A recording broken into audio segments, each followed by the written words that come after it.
In the modern world, we're taught that strength looks like bulging biceps, chiseled abs, and a perfectly curated Instagram feed.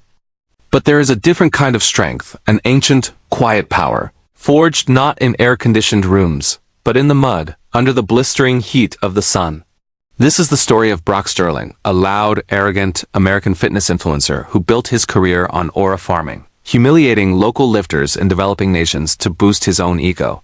He called it the Alpha Tour. When he landed in the Philippines, he wasn't there to learn. He was there to dominate.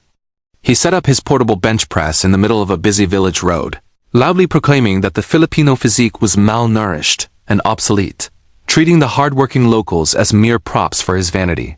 He had no idea he was standing on sacred ground, poking a sleeping giant. In that same village lived Mang Karding, a man of 65. Karding didn't know what a macronutrient was. His strength came from 50 years of survival carrying heavy sacks of fertilizer and plowing fields since he was 12. He was a man of honor and modesty. He was working silently when Brock's entourage, desperate for the perfect camera angle, stepped directly onto the pele, the drying rice grains spread out on the concrete.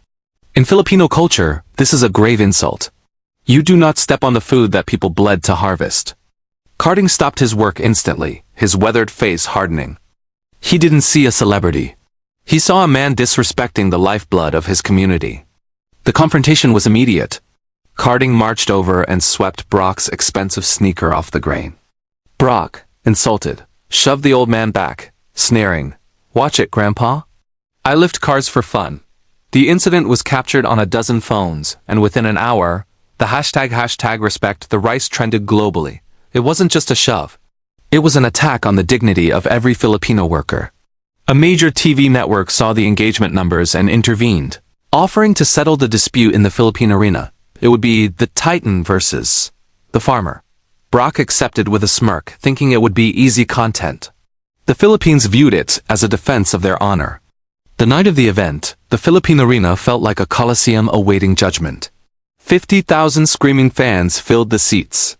Brock entered first, with loud bass music and smoke machines, playing the villain perfectly. Then the lights dimmed for Karding. There was no music. He walked out in faded cargo shorts, rubber slippers, and a good morning towel around his neck. He looked small against the strobe lights. Brock laughed openly, mouthing, "Is this a joke?" This is too easy. He didn't realize that in the Philippines, the most dangerous people are often the quietest. The organizers announced the challenge, the harvest load. They had to load 20 sacks of rice, weighing 50 kilograms each, onto a truck bed. Speed was the only metric. Brock grabbed the first sack with aggression, trying to curl it like a dumbbell. But rice isn't solid iron. It shifts, throwing off his balance. He awkwardly heaved it onto the truck. He was strong, but he was inefficient, fighting the weight instead of working with it. Karding, meanwhile, didn't fight. He flowed. He gripped the sack's ears, swung it low, and rolled it onto his shoulder in one smooth, rhythmic motion using his hips. By the 10th sack, the difference was glaring. Brock's muscles, built for isolation exercises, were screaming for oxygen. The humidity was suffocating him. He was gasping, his face turning red. He was a sprinter trying to run a marathon. Karding, on the other hand, was just getting warmed up. This was his daily reality. He used his legs and momentum, not just his arms. The crowd began to count Karding's sacks in unison, their voices shaking the arena. Brock wasted energy on theatrics and anger, while Karding conserved it through technique and breath control. It was a masterclass in functional strength versus cosmetic strength. The final round was the Cavan of Kings, a double sack lift weighing over 110 kilograms. This was dead, awkward weight. Brock's arrogance had evaporated. He grabbed the heavy bundle, screaming to psych himself up. His form broke instantly, his back rounding dangerously. Using pure, desperate adrenaline, he wrestled the weight to his chest and threw it onto the truck before collapsing against the metal side, gasping for air. He had done it, but it had cost him everything. He looked at the judges, expecting victory. But the clock was still ticking. Then the arena went silent. It was Karding's turn. He didn't scream. He mumbled a quick prayer, tightened his belt, and squatted deep. With a sharp exhale, hop. He drove through his heels. The power from his small frame was shocking. The sacks flew to his shoulder. He stood there for a moment, balancing 110 kilograms as if it were a grandchild. looking directly at Brock. He didn't slam it down. He placed it gently onto the truck. The roar that followed was deafening, a release of centuries of pent-up pride. Karding had not just matched the Titan. He had outclassed him with grace. Brock couldn't handle the humiliation. The narrative in his head was shattered. In a fit of rage, he shoved the referee aside. "I'm not done," he screamed. He grabbed 2 extra sacks, creating an unsanctioned weight of 130 kilograms. He wanted to prove he was still the alpha. He yanked the massive weight up, bypassing all safety. His face turned purple. He locked his knees, shaking violently, fighting his own biology, pushing his body past the red line. The crowd stopped booing and started gasping. This wasn't sport anymore. It was a breakdown. It happened in an instant. The oxygen to Brock's brain cut off. His eyes rolled back, and his body went rigid. He toppled backward, stiff as a board, the heavy sacks missing his chest by inches. The thud of his body hitting the stage echoed through the silent arena. The Titan lay motionless, defeated not by the farmer but by his own hubris. But in that moment, the true character of the Filipino revealed itself. Before the medics could react, Karding was moving. He didn't celebrate.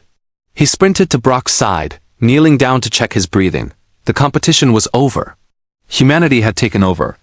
This was the image that captured the heart of the world. The weak old man cradling the head of the strong giant, fanning air into his face. When Brock finally opened his eyes, the first thing he saw was Karding offering him a bottle of water. There was no mockery in Karding's eyes, only deep empathy. He helped the woozy American sit up. The crowd, seeing this act of mercy, started chanting, "Karding! Karding!" Not for his physical strength, but for his strength of character. For the first time, Brock looked truly humble. He had lost a contest of character. The fallout was global. Brock's reputation was dismantled, but he gained a new kind of respect when he later posted a genuine apology. Admitting he'd been schooled by the Grandmaster of Grain, he left the Philippines quietly. His perspective changed forever. And Mang Karding? He turned down talk shows and endorsements.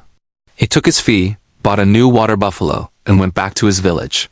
He proved that you don't need to be loud to be heard.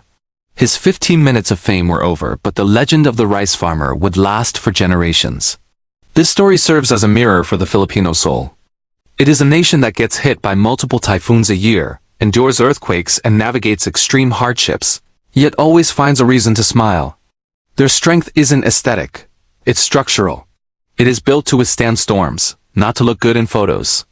Brock made the mistake of judging a book by its worn-out cover. He thought he was competing against a man, but he was competing against a culture of survival. The rice sack was heavy, but the weight of feeding a family that is the heaviest lift of all. Ultimately, the gym is a controlled environment where you decide when the pain stops. Real life offers no such luxury. Karding's muscles were not built for vanity. They were built for utility. The clash between the two men was a clash of values, the superficial versus the essential. The Philippines showed the world that you can buy muscles, but you cannot buy puso heart. True strength protects. It does not humiliate. It's the kind of strength that is always willing to help you up, even after you've tried to put it down. So look around you. The strongest person in the room might not be the one with the biggest arms or the loudest voice. It might be the quiet one in the corner, who carries the weight of the world without ever complaining. That is true power. When the lights go out and the cameras stop rolling, the only thing that matters is who is left standing. And now I want to hear from you. Have you ever met a Mang Karding in your life? Someone whose humble appearance hid an incredible strength? Or have you ever judged someone too quickly? Share their story in the comments below. Thanks for watching.